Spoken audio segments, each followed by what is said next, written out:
Salut la compagnie, j'ai même envie de dire rebonjour. Aujourd'hui, on s'attaque à un nouveau format, un format inédit. J'ai nommé le format 1A, révisons un mot. Et pour entamer la série, on va s'intéresser au mot chaos.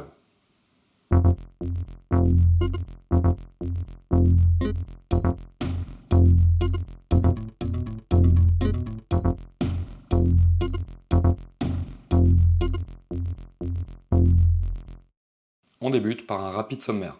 On va d'abord parler de la signification actuelle de ce mot, puis on va regarder ça ou ses définitions. On va ensuite se pencher sur son étymologie et sur l'évolution de son sens à travers l'histoire. Et enfin, viendra le temps de tirer quelques conclusions. Allez, c'est parti. Bon, quand on pense à chaos, on pense à quoi? On pense à un terme de boxe, c'est ça? Chaos? Ok, merci, bonne blague, merci de l'avoir faite. Quand on parle de chaos, ça fait plutôt penser au désordre, genre un gros désordre, une grosse confusion. On est d'accord. Par exemple, la réforme suscite le chaos, la situation est chaotique, nous devons sortir du chaos. Quand on pense à des synonymes, on pense à désordre, bazar, chantier, anarchie, confusion, et on pourrait en citer plein d'autres. En clair, il y a du bruit, des gens qui courent partout, une situation mal contrôlée, voire même l'apocalypse. Bref, rien de très séduisant à première vue. Allez, on va vérifier dans le dictionnaire.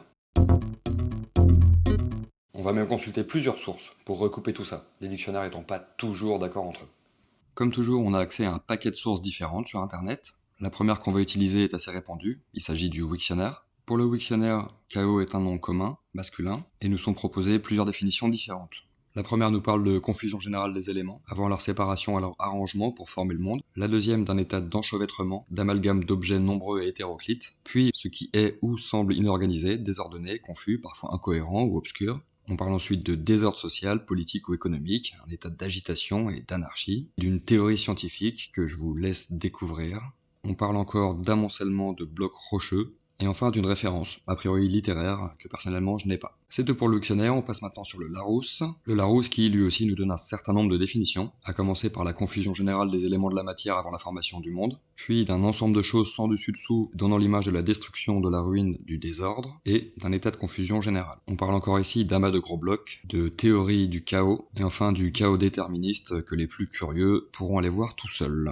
Et enfin, un petit tour sur le littré, pour être sûr, il est parfois reproché d'être ancien, de manquer de modernité, mais il reste une référence. Le littré, pour sa part, donne 4 définitions différentes. Dans la théologie païenne, confusion générale des éléments avant leur séparation et leur arrangement pour former le monde, mais aussi toutes sortes de confusions, au sens figuré.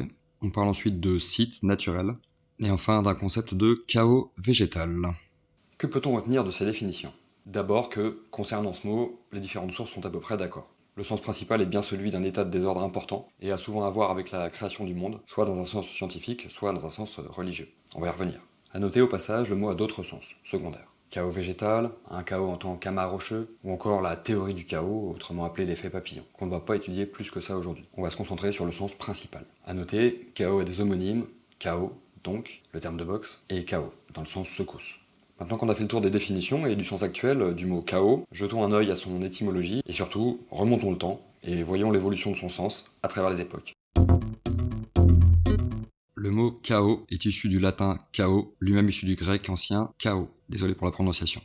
Bon, autant dire, ils sont pas foulés les mecs. Jetons d'abord un œil à son étymologie latine. Du temps de la Rome antique, on trouve plusieurs sens possibles au terme latin chaos. Le site-dico-latin nous en donne 3 différentes: les enfers, le néant précédant la création du monde, et les ténèbres ou l'obscurité épaisse.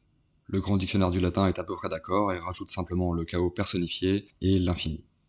On peut constater que ces sens sont assez proches des sens actuels du mot, même si on a tendance aujourd'hui à l'utiliser un petit peu à la légère. Le chaos, en latin, ça a quand même l'air assez violent. Bon, de toute façon, comme bien souvent, tout ça est inspiré du grec. Donc, allons voir le grec. Wikipédia nous apprend que chaos est un élément important de la mythologie grecque. Il désigne une profondeur béante, il précède l'origine du monde et des dieux. Alors certes, il existe différentes variantes, différentes histoires, mais elles s'accordent sur le fait que chaos était ici au commencement. Mais peut-on aller plus loin encore?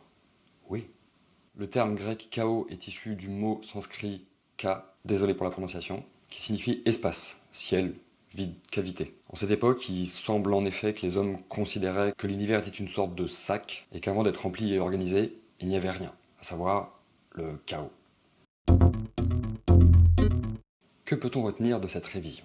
Le mot chaos est intéressant, car s'il a désigné pas mal de choses différentes à travers l'histoire, son sens principal a peu varié. Il se rapporte au concept de désordre, mais aussi bien souvent de création du monde. Le chaos, c'est en quelque sorte ce qu'il y avait avant tout le reste. En termes scientifiques, on n'est pas sûr de ce qu'il y avait avant tout le reste. Big Bang, Big Bounce. Ce qui est sûr, c'est qu'on a l'impression qu'il y a un moment, vers le début, si tant est qu'il y ait eu un début, ça a fait du bruit, et que c'était le chaos.